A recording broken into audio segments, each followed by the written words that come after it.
this innocent grandmother was going to spend 10 years in prison, completely disproportionate to any misdemeanor trespassing that I've ever seen. Was that fair? No. Is it reasonable for her to get some compensation for the fact that she was treated unfairly? I think the answer is yes. And I think that what we're going to see, hopefully, is the entire country, led by this Department of Justice, turning the page on the lawfare. What I would like to propose, and I think the Democrats, hopefully they're willing to meet us halfway here. I won't hold my breath. But what I would propose is something very simple. That if you are willing to turn the page on Joe Biden's lawfare, why don't we prosecute people? Very simple principle. Why don't we prosecute people who violate the law? Let's not prosecute people because they said the wrong thing or because they had the wrong political candidate or because they had the wrong viewpoint. And I think part of that, part of turning the page on that, is to actually ensure the real victims of that lawfare receive some compensation. That's what this fund is going to be targeted at. And again, there's going to be a process to ensure that that money is only given to people who have actually, I hate to say earned it, but the people who actually were really mistreated by the previous administration and Department of Justice. Go ahead. I understand that everybody is eligible to apply for this fund. I mean, you're eligible, but I assume you're not going to apply, and you don't think you should get money out of this fund. Of course. So isn't it just as easy to say that people that attacked police officers should not get taxpayer money from this fund? Well, look, John, we're not trying to give money to anybody who attacked a police officer. We're trying to give money, not give money, we're trying to compensate people where the book was thrown at them, they were mistreated by the legal system. Sometimes, we do have, John, in this country, innocent until proven guilty.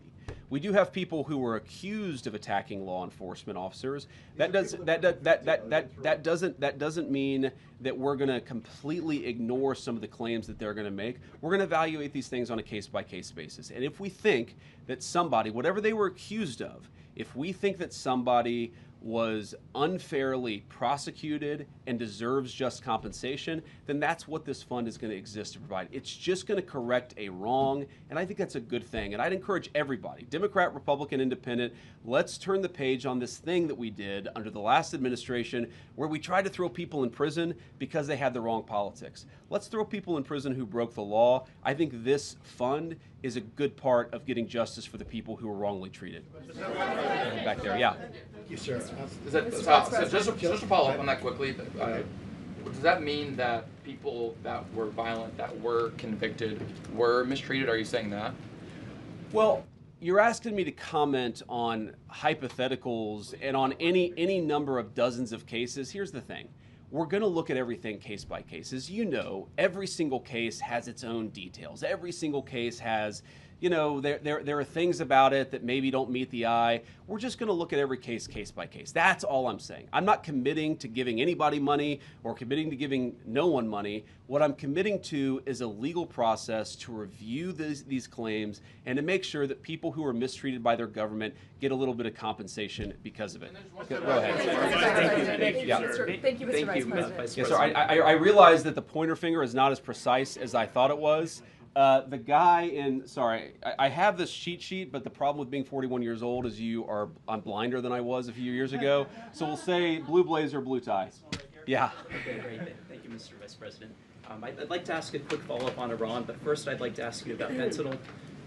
Fentanyl, sourced largely from China, killed about 403,000 Americans over the past 7 years, according to CDC data.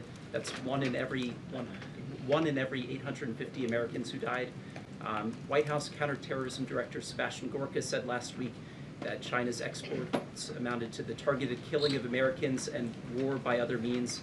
Do you agree with that assessment, and what is the Trump administration doing to punish and deter China, especially since the Supreme Court struck down the fentanyl tariffs? So go ahead and ask the second question, because I'll try to take each question and then I'll try to answer them and then we'll go on. And if you ask two questions, I can only guarantee that I'll answer one. In fact, I'm a politician. Maybe I won't even answer the one that you asked. But I will try at least to answer one question. Okay, well, I'd love to hear the fentanyl response too, if not today, sometime. Go ahead. On Iran, is Russia taking possession of the enriched uranium in Iran a plausible end to the war? And if not, why not? So first, on the Russia taking possession of the enriched uranium, look, these things are being discussed through negotiation. That is not currently our plan. That has never been our plan. I've seen some reporting on that. I don't know where it comes from. but the president's going to continue to negotiate a deal. So that is not currently the plan of the United States government. The Iranians have not raised it. My sense is that's not something the Iranians would be particularly excited about, and I know the president isn't particularly excited about it either, but who knows? I'm not going to make pre-commitments in a negotiation on any particular topic. On the question of fentanyl, a lot of people have died from fentanyl, absolutely. A lot of it has come from mainland China. We're certainly aware of that. But here's what I'll say. First of all, we've made incredible strides under Donald Trump's leadership to cut down on fentanyl deaths. If you look at the number of people who died in 2026, it's going to be lower than the number who died in 2025, which is way lower than the number who died in 2024. This is one of the things that I think all Americans, we should be celebrating, and I'm certainly proud of the president's leadership for making this possible. We ran, if you remember, in November of 2024 on a very simple idea that a lot of fentanyl came from East Asia, it was smuggled into Central and South America, and then the cartels would bring it into our country, and a lot of our people would get poisoned and killed because of it. We said if you got control of the southern border, we would see a substantial reduction in the number of people who died from fentanyl overdoses in the United States of America, and that is exactly what's happened. Now, yes, the president has raised this with President Xi any number of times. I know it came up during the meeting that they had in China just last week, but it's come up in any number of phone calls, and our sense is that President Xi has been willing to work with us on this, and obviously we want to continue to ensure that the Chinese work with us as much as possible because we don't want our people to be poisoned. So we'll keep working on that issue with the Chinese. There's been, I think, a big amount of progress that's been made, but of course we can make a lot more progress, and we're certainly going to be committed to doing exactly that. Right. Yeah.